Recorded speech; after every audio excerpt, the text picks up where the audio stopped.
From the Library of Congress in Washington, D.C.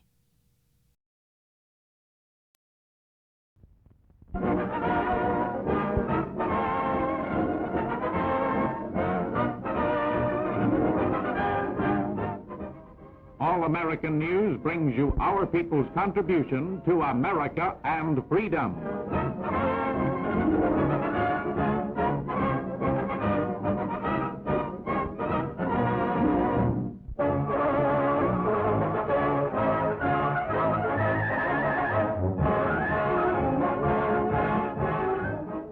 Awards and promotions are made to the New York Patrol Corps by Commanding Officer DaCosta, Lieutenant Small, and Lieutenant Tolliver of the Corps. These men and women give their spare time to helping the police. Captain DaCosta gives orders for the night to Lieutenant Kenny. They give the once-over to weapons taken from New York lawbreakers. They check their supply tag.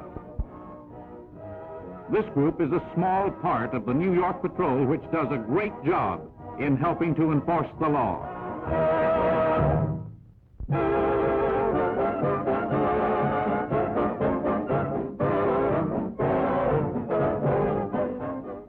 What's this? Arabian Nights on the loose? It's the Washington Police Boys Club staging a show. The young lads and their sisters and other children of the nation's capital present quite a program.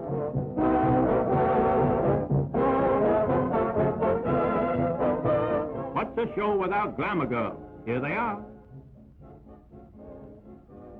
Music was furnished by some of the older members. The show, staged at a USO center, is one of many activities of the Boys Club, fostered by the police department to keep boys off the streets and out of trouble.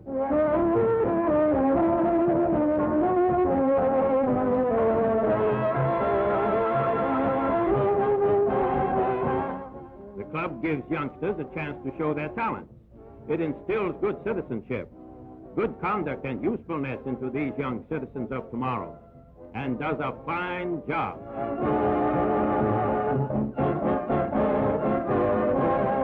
There's just got to be a sister act, and, of course, crooners.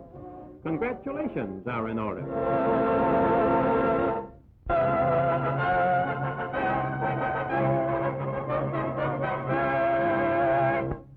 We have had here in the Treasury an interracial organization headed by Dr. William Pickens, who has supervised this work of the Negro groups in every section of the country, and I'd like to call on him to say a word to you about specific examples of Negro participation.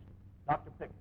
Because the Negro population of the United States is simply a cross-section of our citizenship, it is not possible to give the exact figure of the amount of money raised by Negroes. However, these things are specific.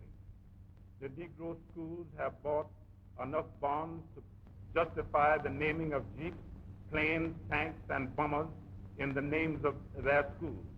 And many liberty ships have been named for deceased colored leaders, such as Booker T. Washington, Frederick Douglass, the George Washington Carver, the Bert Williams, and the Harriet Tubman.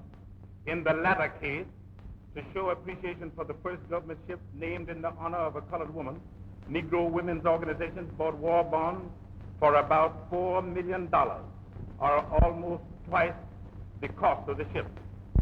We are convinced that the economic progress of our colored citizens are being greatly advanced by the Treasury's war bond program.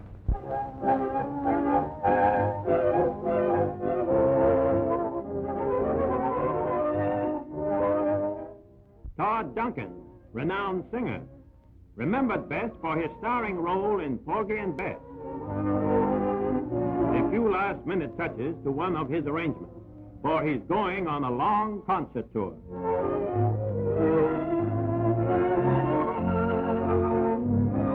Artists are just like other men.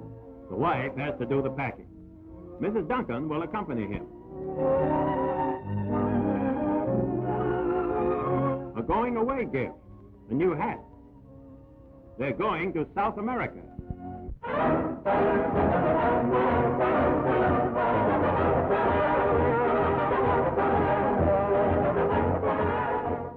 The tank corps of the 92nd Infantry Division advances ever on the alert through Italy. These movements are intermittent, for they are under enemy fire and frequently must duck for shelter.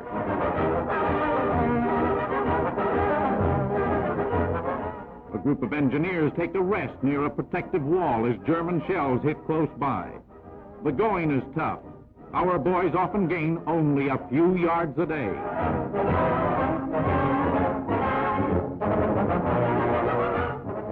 This soldier loads up with pineapples, the kind he will throw at the Nazis. Hand grenades.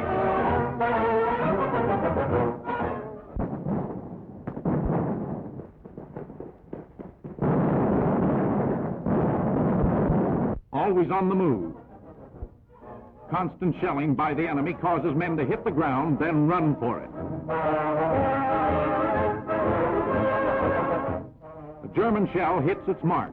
Our casualties are bound to be heavy in this theater of war with its daily grind of battle.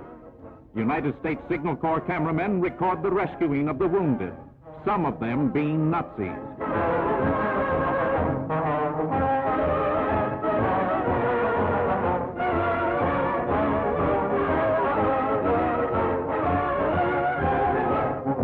A Yank with a leg wound. Those hurt in battle are taken to frontline hospitals. The finest in medical equipment and skill is available right in the thick of battle. Here, a major operation takes place. A blood transfusion. Grim evidence of why we must give plasma to save lives of our fighting men.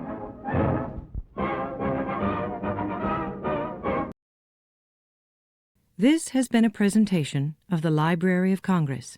Visit us at loc.gov.